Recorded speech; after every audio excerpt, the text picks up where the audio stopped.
the program from around 15 countries, and the speaker in particular, who is delivering her address from World Bank, Washington, D.C.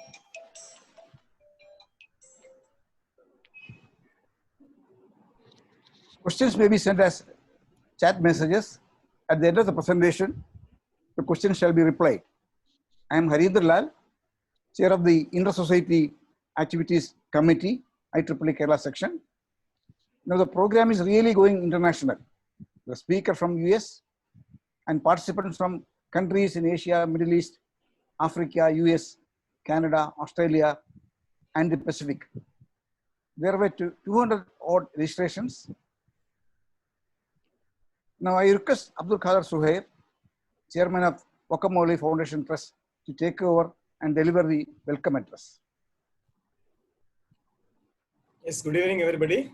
A very warm welcome to the 7th talk in the Intersociety weekly webinar series, organized by Institution of Engineers Kerala Center, IEEE Kerala section, Internet Society, Project Management Institute, Energy Engineering in Medicine and Biology Society, Computer Society of India, and Vakkom Moulavi Foundation Trust.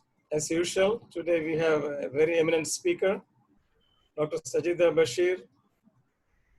She is an education economist and advisor in the Office of the Global Director of Education. Very warm welcome to the speaker and the audience. As Harindra mentioned, we have 200 odd participation from more than 15 countries. With these introductory words, I hand over to Professor V.K. Damodaran to introduce the speaker. Thank you. Okay, thank you, Engineer Suhair, and welcome Dr. Sajitha Bashir and the team of organizers.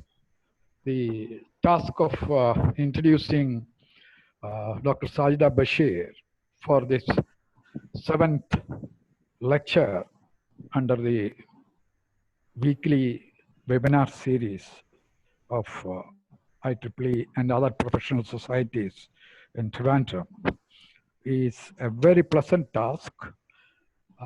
As pointed out, Dr. Sajitha Bashir is currently working as the advisor to the Global Director of Education of World Bank in Washington. And we should, when we look at the topic that she has chosen, 5 phases of inequality of COVID-19.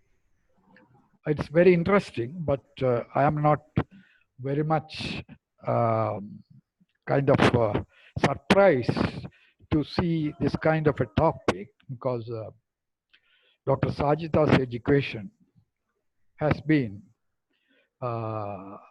probably equipping her to take up such a topic and elaborate, because her primary schooling was probably in International School, Delhi, from where she moved because her father was a senior officer, statistics expert in the International Labour Organization of the UN. So there, she was actually studying in the International School, Geneva, where she actually completed her studies, probably becoming underage for university admission. And as far as I know, she got a special exemption for joining London School of Economics, where she did graduation, post-graduation, and her doctoral studies. And that training, as well as the entire route of education, or the kind of chain of education institutions which she was involved, has actually put her finally in the education arena, in which she had to actually design and implement a number of educational and health-related projects for Africa, Asia, especially to South and Southeast Asia, Latin America and the Caribbean, And I think she has traveled quite a lot in these countries and seen how the education is going, how the living is going, and in all these things, a lot of inputs. In fact, that has also come out as a wonderful publication recently, a book called Facing Forward, with a byline or a title, Schooling for Learning in Africa. In fact, it was very much discussed, and that book was also released in India, whereas the main release was in Africa itself, and very eminent educationalists and statesmen attended these functions, and a lot of debate came after that book, which has actually revealed a lot of incongruence or inequalities in educational opportunities and educational facilities, especially in the developing world. So that is one thing. And I think Kerala in Trivandrum, we had the fortune of listening to her, I think some 5 months back, on the Vakkom Moulavi Foundation platform, where she talked about the impact of climate change on coastal regions, specifically taking the Mudalapuri, or what you call the nearest area where you have a kind of an estuary, where some of these climate change impacts have actually been almost evident. So therefore, such is her work in not only in education. She has also done number of experiments while she was in the World Bank office in New Delhi. She has actually tried to generate certain projects for in the educational area, and one was actually done in Kerala as well. And currently she is also guiding Vakkom Moulavi Foundation Trust into a school outreach program of the trust with Kerala government's assistance in training students in the high schools, in selected high schools in Kerala in a very different way. So with this, I don't want to actually add too much by way of introduction. I am sure that by listening to the presentation, you will be fully aware of the capabilities, and I look forward to her not only in the presence and guidance, not only in this talk and the presence in this talk series, but in planning many future post-COVID educational reshaping that Kerala and probably India, of course here the listeners are from not only from India, from other countries as well. So I think her experience, long experience in educational planning will be extremely useful, and let us listen to her on 5 phases of inequalities of COVID-19. Over to Dr. Sajitha Bashir. Thank you very much, Professor Damodaran, and for those very kind words. And thank you also to Harindra Lal sir and Suhair sir for inviting me for this talk. I understand that that I have about 40 minutes, so let me start immediately, because I do want to leave some time for discussion. I'm going to start sharing my presentation. So let's see if that happens. Oh, wait, sorry.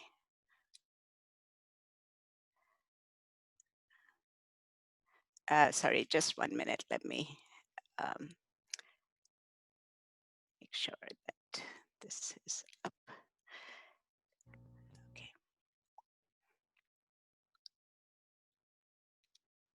People can see my presentation now. So I'm going to be speaking about the 5 phases of inequality in the COVID-19 pandemic.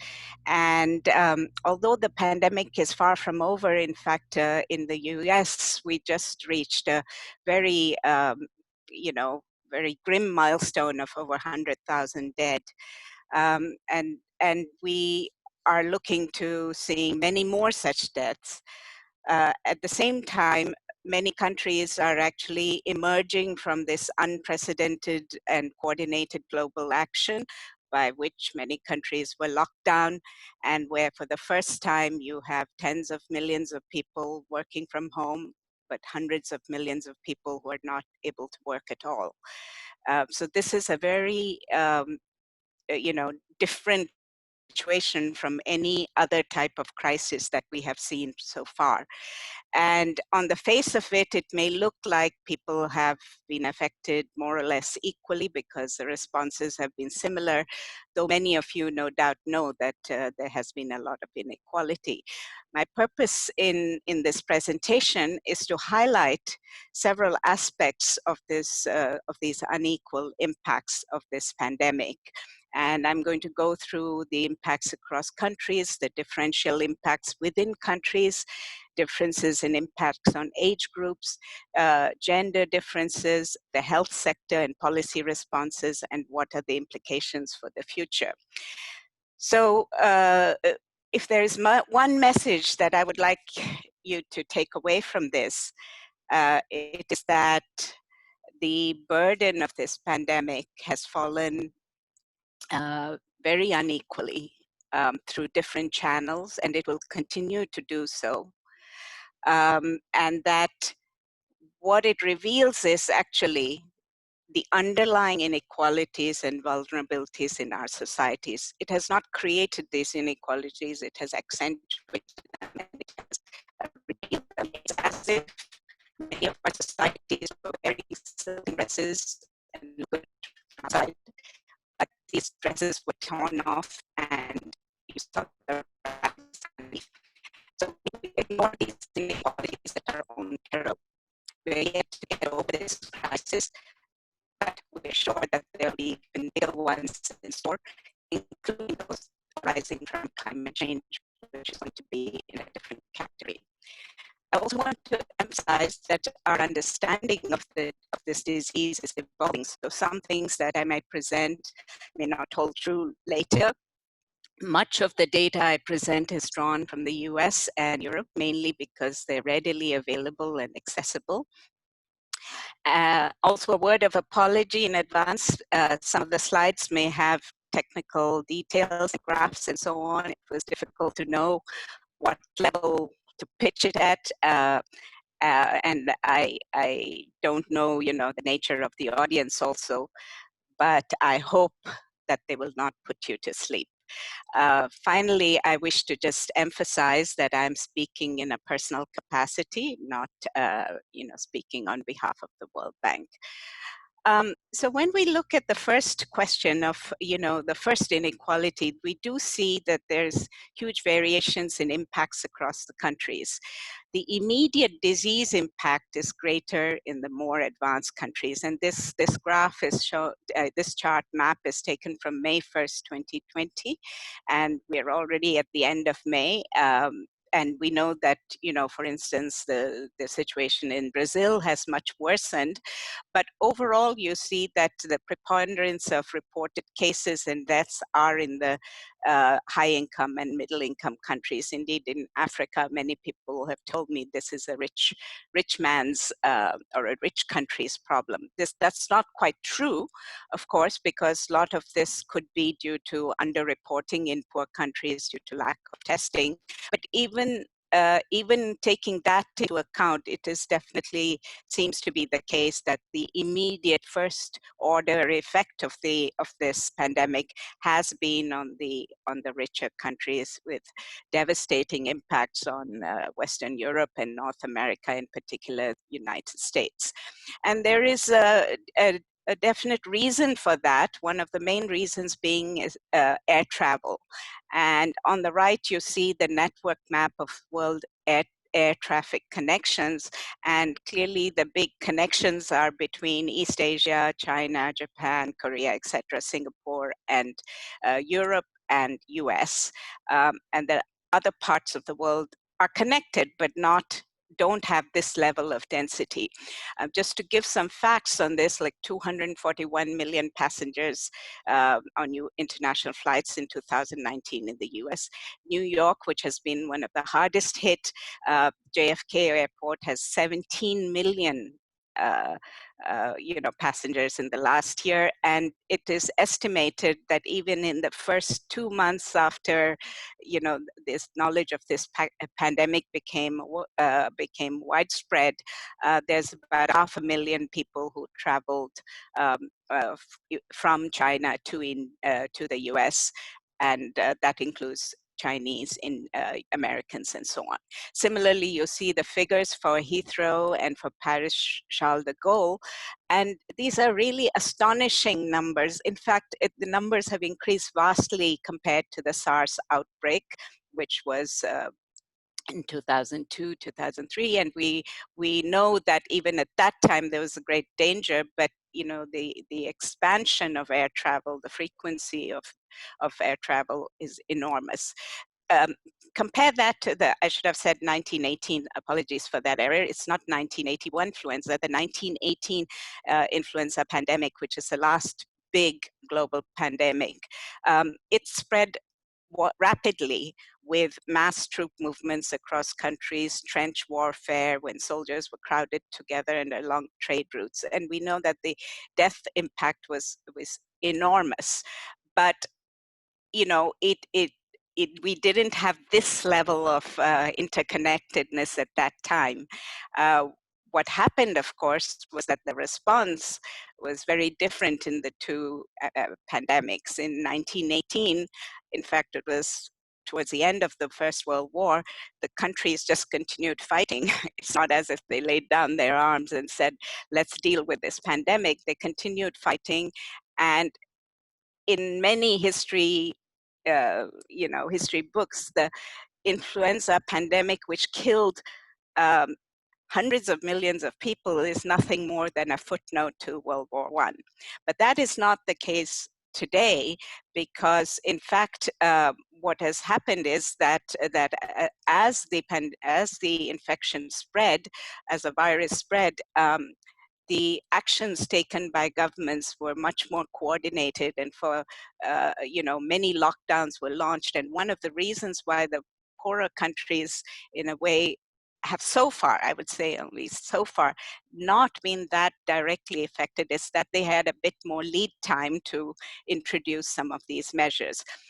The problem is, of course, many of these lockdowns were extremely stringent, and you will see the economic effects of this, which will be felt more on the poorer countries through the collapse of remittances.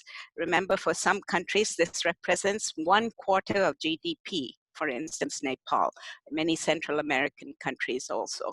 And then you have the problem of the return of migrant labor, as in the case of Kerala, fall in tourism, a decline in export prices of commodities, which is especially important for Africa, disruptions of imports, including health supplies, food, and so on, leading to debt sustainability problems in poor countries, and the fact that many of the domestic economies of developing countries are largely informal. You have collapse in earnings with no safety nets. So health impacts much stronger in the developed countries, but the overall impacts potentially being very, very grave for the poorer countries. These two charts here show the Government Response Stringency Index, which has been prepared at Oxford University.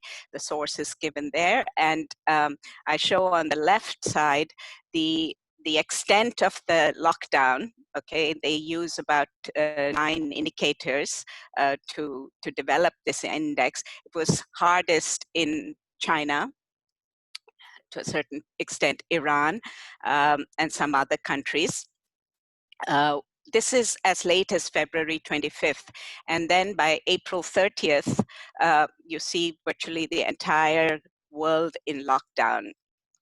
And just imagine the effects of that.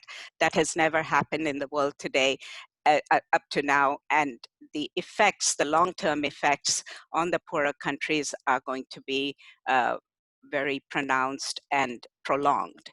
So in sub-Saharan Africa, for instance, the first recession in 25 years is predicted. And in South Asia, we know GDP growth will sharply decline. Even there could be contraction of GDP in some countries, like in Sri Lanka. And the likely outcomes in this region is, and Africa, is an increase in poverty and an increase in inequality, which already predates this pandemic. Now let's look at some of the differential impacts within countries. So I take here the example of New York, which, as you know, has been the hardest hit area up to now in the US. And on the left side, you see the percentage of persons below poverty according to the 2018 data by census tract. And on the right side, you see the positive COVID-19 cases by postal zip code. Now, these are not exactly congruent.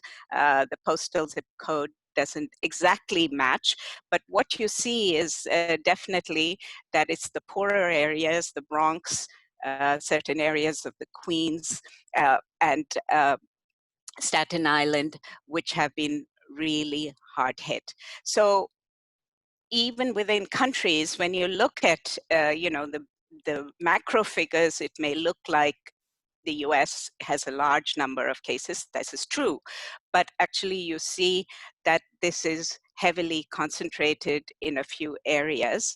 And the problem, however, in the US is that almost all states are affected, and therefore you don't know where the new outbreaks might break out, again.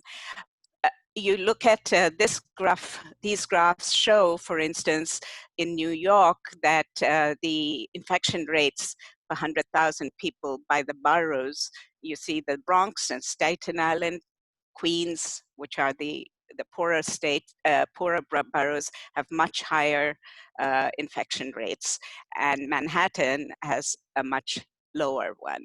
And the other aspect of this, and here I want to say that, we have data for the US and for other countries because they make it available, they collect it. We don't know such data for other countries, but we can infer that these kinds of inequalities exist. And in New York City, you see that it's in fact a disproportionate number, okay? Even adjusted for age and size of the population are the Hispanics, that is from Latin America, and then the African Americans and whites, and the Asians are actually less. And similarly, you see in Maryland also. And now more data is coming out from other states of the US, which reinforce this. Now, of course, we know that race, ethnicity, and poverty are also linked, so there's a correlation there, but there also seem to be factors that really cause this infection to be falling more dramatically on certain groups. Now, it's therefore important to remember that one of the reasons why this happens is that, the US, a huge proportion of US workers actually are very low wage earners. They are 44% of all workers, and their median hourly wage is just $10, which of course, if you convert into rupees, it seems a lot, but it's really not enough to have a good living. And 30% of them are actually considered about 150% below the federal poverty level. A lot of these workers don't have sick pay. They have no savings. So it's a highly vulnerable population, which many of them don't have health insurance also. With highly vulnerable population without money, if they lose a job, they have no savings, and they cannot access healthcare also. So this is part of the reason why the impact has been so severe on the poor. But it is not just the US. If we look at, for instance, Singapore, which has done a great job overall, you see that the number of cases is far, far higher amongst amongst the Bangladeshi, Indian migrants, and so on. And this has been a little bit of an eye-opener for Singapore also. In fact, there's friends and colleagues who have told me that this has, led to a bit of soul searching about how the underbelly of Singapore is actually functioning. And Germany, which as you know, is one of the countries has done fairly well in this. We see that the new surge of infections is amongst immigrant workers in slaughterhouses and meat packing facilities, where they're crowded, they live in relatively poor conditions. And I'm sure if you do this analysis by different countries, you will see the same pattern. So let's then look at the other difference, which is very, very blatant in the case of COVID-19. It's the differences in impacts across age groups. Across different countries, you see that, in fact, it's definitely the older age group that has fallen, has had higher fatality rates. We I think all of us are probably familiar with that, but it's really very, very striking that it's the over 70 age group that is severely affected. So obviously, this means that countries that have this larger proportion of older people would be affected, but we see that also this depends, the fatality rate, and depends also on how these old people are looked after, where they live, and so on. So the current data indicates that the elderly are most at risk, whether that is due to underlying conditions or other things is not, entirely clear. But we see that despite that, there are still inequalities between different countries and how this vulnerable group has also been affected. So specifically, the elderly in nursing homes are especially vulnerable, and both in the US and the European Union, you see that the number of deaths connected to these facilities has actually been extremely large. And the initial outbreaks in Washington state and other areas actually started in these in these facilities. And even in Europe, which has a much more advanced system of caring for the elderly, it's up to half of those who have died from COVID-19 were resident in long-term care facilities. And on the right side, you see the statements of the WHO Regional Director for Europe. But I think the important thing here is to note that there are differences in how countries have been dealing with the elderly population. Germany has a very high proportion of the elderly population, but in fact, a majority of them live in their own homes. And Germany has a system by which these old people are actually attended to by visiting nurses and so on. A lot of the deaths have also occurred in Germany in the nursing facilities, the long-term care facilities, and it follows the same pattern as in other countries. But again, there, many of the nurses took and the hospital authorities took the measure of saying, well, people will just stay there, the workers will just stay there so that they would limit the transmission of the infection. In the US, on the other hand, a lot of these nursing facilities, especially for the poorer sections of the population, are manned by, or let's say womaned by a lot of low-paid workers, many of them working in more than one facility. So there was a situation where actually they were transmitting the disease to different nursing facilities. And this is because the wages of these people are so low that they have to work in different facilities. So it's not just the elderly population and the percentage of the elderly population, it is actually the way in which they are looked after, where they are housed, and so on. Italy is another example where you have a very high proportion of elderly people, second to Germany, in fact. But there the pattern is different. In fact, you have multi-generational families living together, rather like ours. But there what happened was that as the young people were exposed, precautions weren't taken, and they were actually as asymptomatic carriers infecting the older population. So in a way, Germany was the best from that point of view, that in Europe, that a significant proportion live at home, but they're not living in multi-generational kind of homes, and they were being looked after also by the state health system. The third, the next inequality is really about gender differences, and here the evidence is not entirely clear, so I'm a little cautious about this, but it does look like the virus seems to kill more men than women. Remember, if you take into account the fact that there generally tends to be more women in the older age groups just because they live longer. But even so, it seems that the mortality rate seems to be higher amongst the men. And this could be part, and this was true in China, it's also true in the two countries I show here, Spain and Italy. It could be partly social reasons because of risk factors such as smoking and so on, or the types of jobs they have done or are doing, or it could be biological, some differences in the immune system, we don't know yet.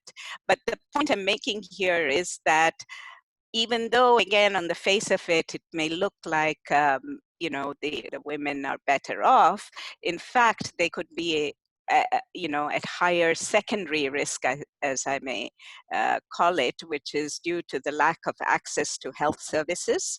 In general, they have much lower access to health services, and the fact that they have a disproportionate presence in the higher exposure activities, such as unpaid caregivers or female-dominated low wages jobs. So, again, this is where we need to consider both the first order immediate effect, but also the second order effects and third order effects, which can be actually much more pronounced. And here, the chart here just gives one example of nurses who are really in the front line, and across the world, the majority are actually women. And as I said earlier, in the US, older elder care facilities, it was actually a lot of these nurses, low paid and with limited protection equipment, who were both transmitting the disease to other elderly patients in other facilities, as well as to their families, and themselves getting infected. The final inequality that I want to talk about is, it's not an inequality, but let's say it's an unequal response by the health sector and by the government on economic responses and the social responses. And, I've put this together myself. It's not exactly exhaustive, but the first thing is that, the health sector responses to protect lives, whether there were public health measures, whether they're medical equipment, and so on, whether these actions were taken to increase healthcare coverage if it was not immediately there, to increase health expenditures, to secure purchase of sufficient equipment or testing, and so on, whether there was immediate response to protect lives. The second aspect is the government economic and social responses to protect livelihoods, the jobs, because if the jobs are not, if people's earnings are not sufficient, they are not given coverage for health insurance and so on, you will have all these other negative effects which will affect the poor. And specifically to help households and communities, emergency assistance, direct cash transfers, in some cases wage subsidies and tax relief measures, to help workers, for instance, to activate or enhance temporarily unemployment insurance. Obviously, this only works for those where economies where you have a lot more formal workers, and funding paid sick leave and family leave if that is not available yet, to allow unwell workers or their caregivers to stay home. And the third category is, of course, to support businesses. The IMF has a website where country by country these are listed. But the third aspect is also the civil society engagement, whether they're able to really take on board or themselves initiate action to test new policies and approaches and to address bigger structural issues in society. So immediate civil society engagement may be to help the government or other entities to implement the public health measures and so on. Definitely Kerala is a case of that. But the issue of having more open government and to issue of civil society engagement will be fundamental to addressing the broader structural inequalities. Now, I'll be closing my talk soon, and I just want to compare 3 countries which have been rated as doing fairly well. Now, we know the situation can change. It's an evolving situation. And I have put this together based on available data. But just to give you an idea, Germany, which by May 25th did have 8,000 deaths, but compared to rest of Europe and US, it's relatively small. Okay, so Vietnam has had 0 and Kerala up to now 4. Population, just to give you an idea of the size, Germany and Vietnam about comparable, Kerala about 1/3 of that. Big difference in per capita income, very rich, Germany, Vietnam, and Kerala more like lower middle income, approximate figures, right, but around the same. Population above 70 years, see how high it is in Germany. But Vietnam and Kerala actually have a relatively high proportion. One doesn't quite realize that, they're amongst the aging populations of the developing world. Vietnam is rapidly aging. And the population above 80 years in Germany, much higher, but Vietnam and Kerala, not insignificant. Now, the next 2 columns I've put internal and international migrants. Now, I'm clubbing them together because in the case of Germany, it is really migrants that have come from outside. That's about 16% of the population. Vietnam, it's internal migrants. It's a huge number, 14%. And in Kerala also, when we say internal, it means coming from other states, it's 8%. So these are big risk factors. And the international out migrants, that is those who are going out, well, in Germany, I didn't consider them because they're probably more highly educated, but in Vietnam is about 4% of the population, a lot of them in the Gulf, higher in Kerala.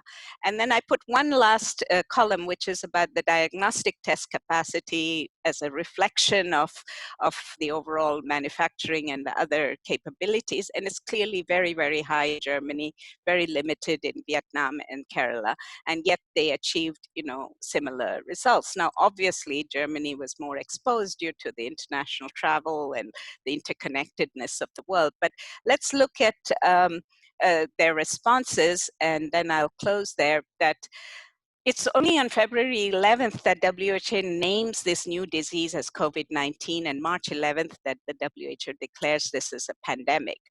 But in fact, what is characteristic of these 3 entities is that actions were being taken as soon as news about the confirmation of the disease came from China. And in Germany, one of the ways was that the German firms operating in China, they started sounding the alarms and companies started preparing. Every factory started having like 100 steps. One knows how Germany does things about, where you should sit, how you should wash your hands. They changed the shifts of the workers. They gave sanitizers and detergents and so on to the workers. So actually factories continued to work, but they started taking the steps themselves, the enterprises. In Vietnam, the Minister of Health issues the guidelines January 16th on the outbreak to all the provincial governments and the hospitals and so on. And Kerala, I don't have the information, but I think action started also. When did the first confirmed case started? Was it known? It was towards the end of January in all these three entities from China or Wuhan, just literally 2 or 3, the first case. But immediately after that, you start having information being given to the population. And in Vietnam, actually, the government declares a national epidemic, and schools were closed when there were 6 cases.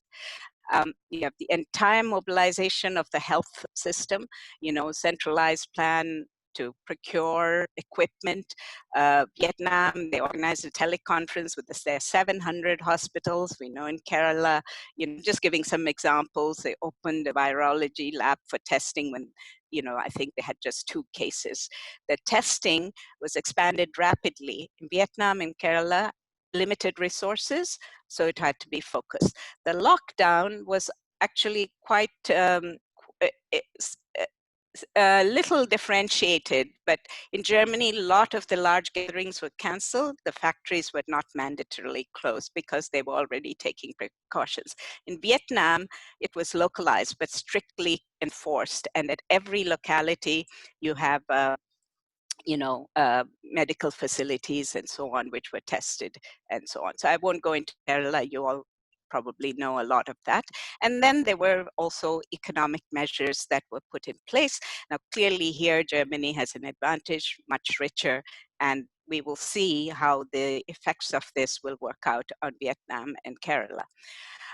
But thinking ahead, I think, as I said, it has exposed these many deep vulnerabilities, including rich ones, and this dependence on global supply chains, the disparities between countries, the overcrowded living conditions in cities, very pervasive poverty and precarious livelihoods, even in some of the richest countries, the warehousing of the elderly, this gender divide in jobs, and the lack of inclusive social policy or governance. And we need to think of this. We really ignore it at our peril. How do you ensure healthy food? How do you reimagine resilient cities and human habitation? Digital access has been probably the saving grace in this whole thing, but not everybody has it. We have to rethink the care of the elderly as societies age. We need to think of adaptive social safety nets and strengthen international cooperation. So the story is far from over. We learn as we go along, but I conclude by saying 2 things.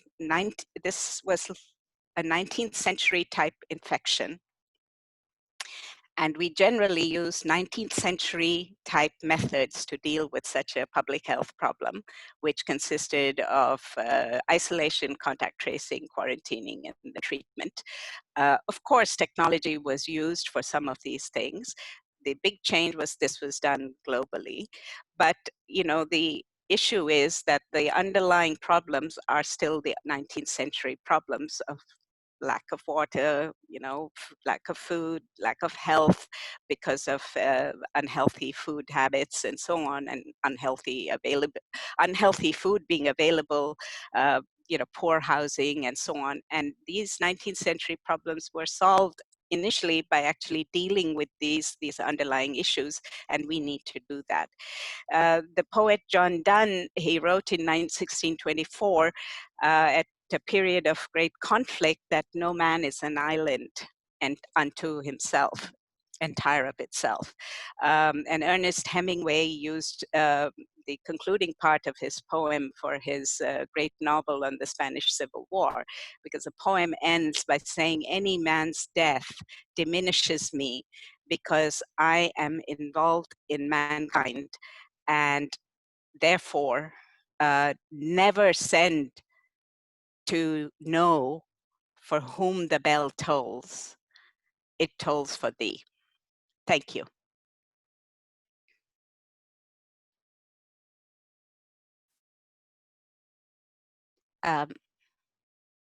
Yeah, I've finished, so please go ahead.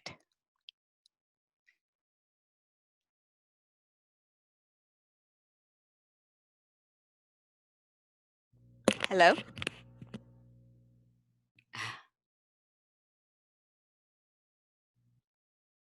Shankar? Hello, ma'am. I'm able to hear you. Yeah. Okay, so I've ended. I just wondered. Okay, thank you. Okay. I think, Damodaran sir, we have questions. Harindra sir, are you online? Harindralal, are you? Yeah, online? yeah. Yeah, please take over. There are a few questions, Dr. Sajitha. One from Yes. Giri. Countries like India are resilient to global economic impacts since it is more based on agriculture than developed countries based on trade and industries. Then what is economics in saying that economic impacts is higher in poor countries when the COVID-19 adversely affected rich countries economically and physically rather than poor countries? Shall I repeat? No, that's fine. Should I answer that? Yeah.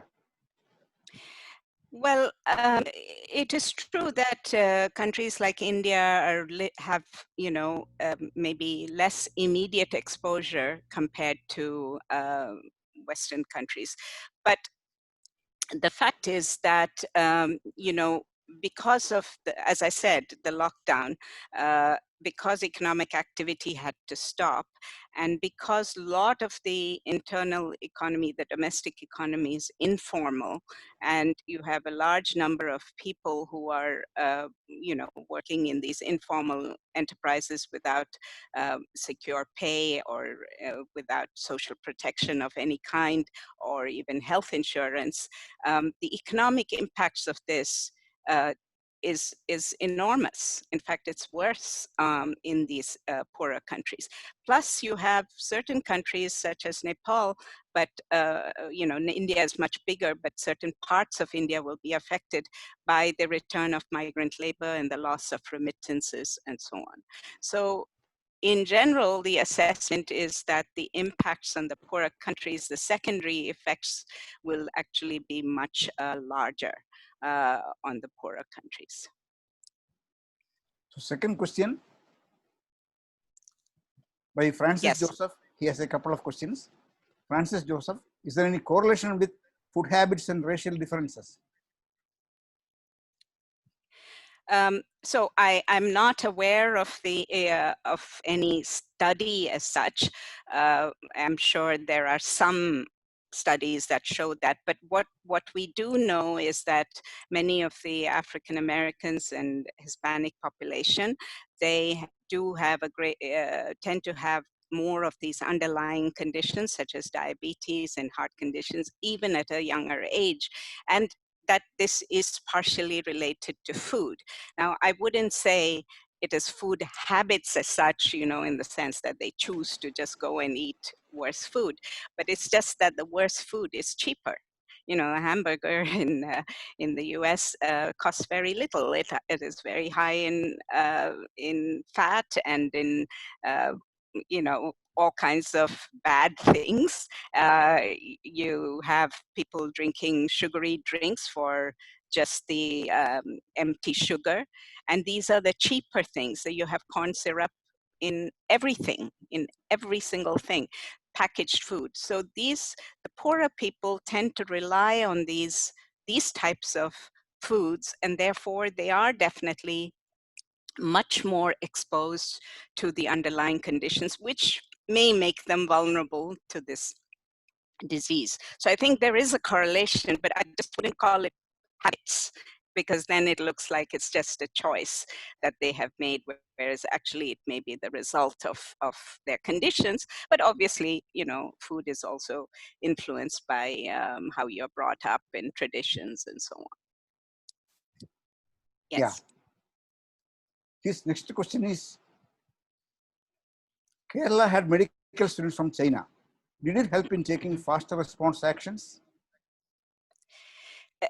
I think what helped, I didn't put that in my slides, but I was thinking about it.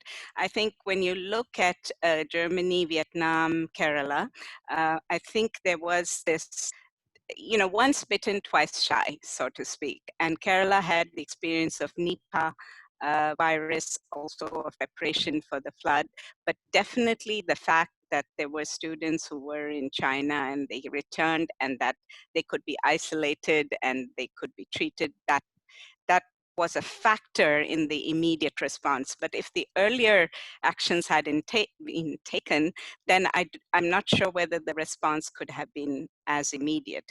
And Vietnam, and you see all the East Asian countries, they responded because they knew what happened in SARS. And that if they didn't respond quickly, this was going to be a disaster. And Germany, as I said, I think their links with China through the enterprises, about 3,000 factories and companies, I think, operate in China, and each one of them just sounded the alarm. And then because you have the German system of working with the workers' unions and so on, they were able to take the action immediately. In fact, I should say from my own personal experience, I was in Africa at the end of February, and I was amazed that they were taking actions like, they checked your temperature, you had to say where you had gone, you would stay here, which hotel you stayed in, you had to use hand sanitizer, etc., etc. It was quite amazing that they were doing that when, in fact, in the US, this was not considered a big problem. And I come back to the US and there's nothing at the airports, no questions being asked or anything except, have you been to China? And why is that? It's because of Ebola. Ebola created such a big scare in Africa that people took it very seriously. So I think that preparedness is necessary, but it also depends on whether the institutional capacity is there, organizational capacity to remember and to act. And those governments and societies that have done that have fared better. Okay. There is another question from Yes. Sultana. What are likely economic impacts on China? So again, this is partly a little bit of a guesswork, but I think the economic impacts may not be as profound because China has this enormous manufacturing ability, and I think they will rebound to a large extent. They also have a highly educated population. It is more disciplined, and I think they will rebound. I mean, obviously, there has to be a lot more soul searching about the way in which they responded, whether they responded fast enough initially. But I think overall, they would, rebound economically. Will it have the same level of growth as before? No, not in the immediate future. But overall, they will. I think overall the assessment is that they could rebound. Now, one thing that has happened in China, which they never did before, is that they also started giving cash transfers to their poor people, because that was the only way in which they could protect the people from desperate poverty. Another question from Shankar. What are the impacts on export and import policies in post-COVID world? So this is still a bit of a conjecture. There's one thinking that this could lead to less globalization because you have seen the great vulnerabilities, the dependence of the supply chains on one or two countries, particularly China, and for critical supplies such as medical supplies, pharmaceuticals, which in fact is two countries, China and India. This is, of course, forcing a rethinking of, how do you want to, how resilient do you want to be? And therefore, I think there will be rethinking about how much more of of production should be, more localized, and at the same time, you have to consider costs and so on. But this is especially true, I think, also of Africa, which has very limited manufacturing capacity, but needs to develop this kind of capacity to be able to develop new resources.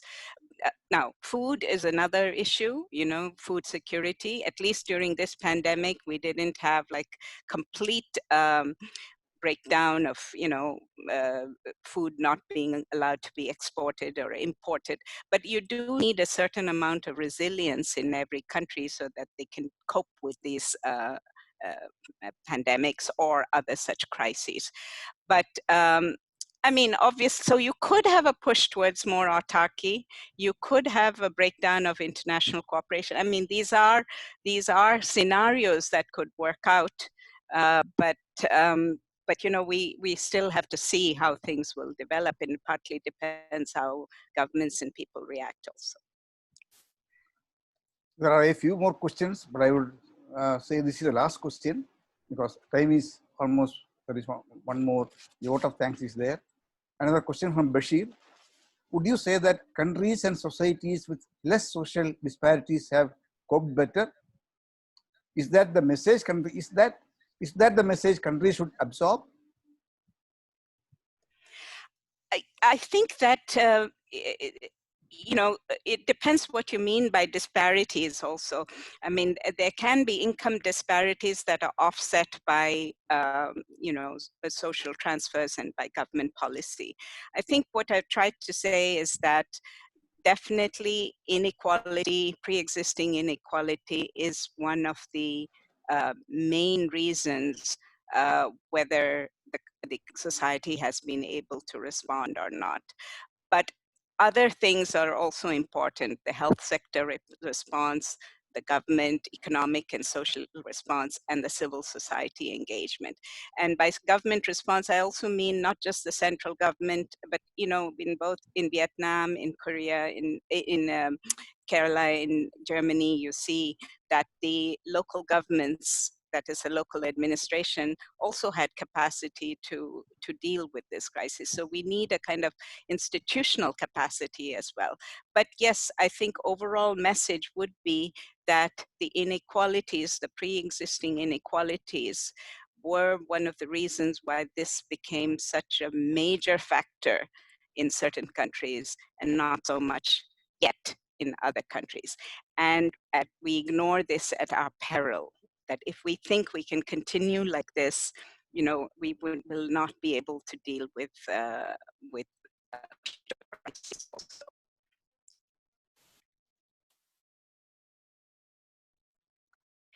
Somebody asked, I did not consider it a country. I mean, it's a political entity. Okay, so I should clarify that. Over. Okay, thank you. Now I will take over the vote of thanks also.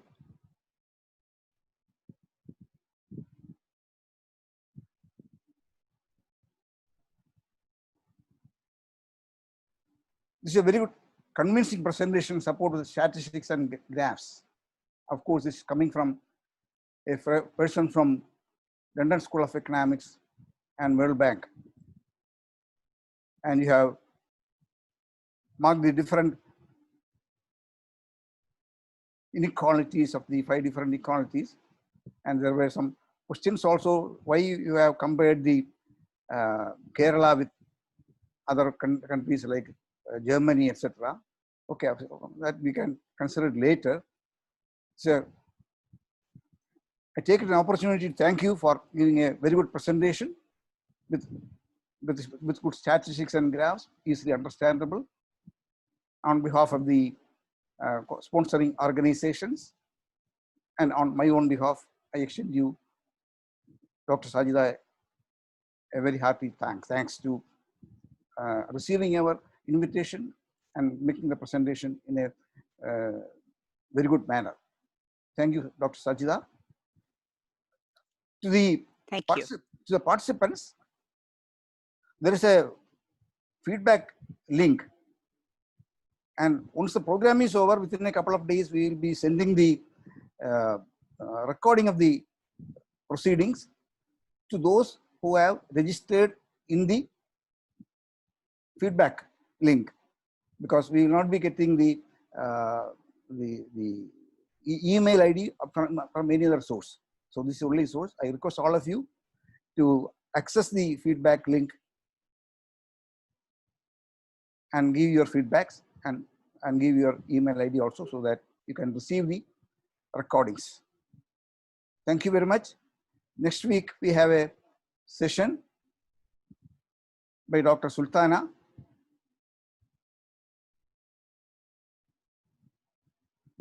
on COVID-19,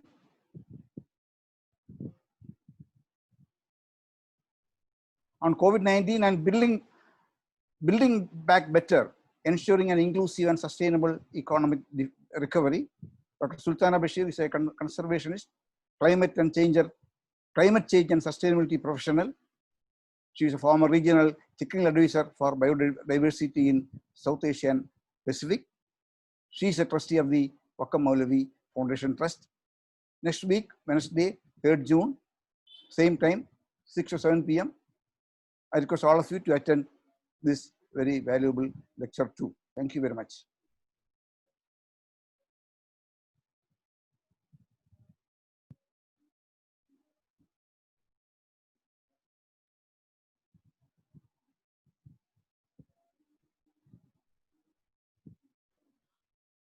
Thank you. Thank you very much.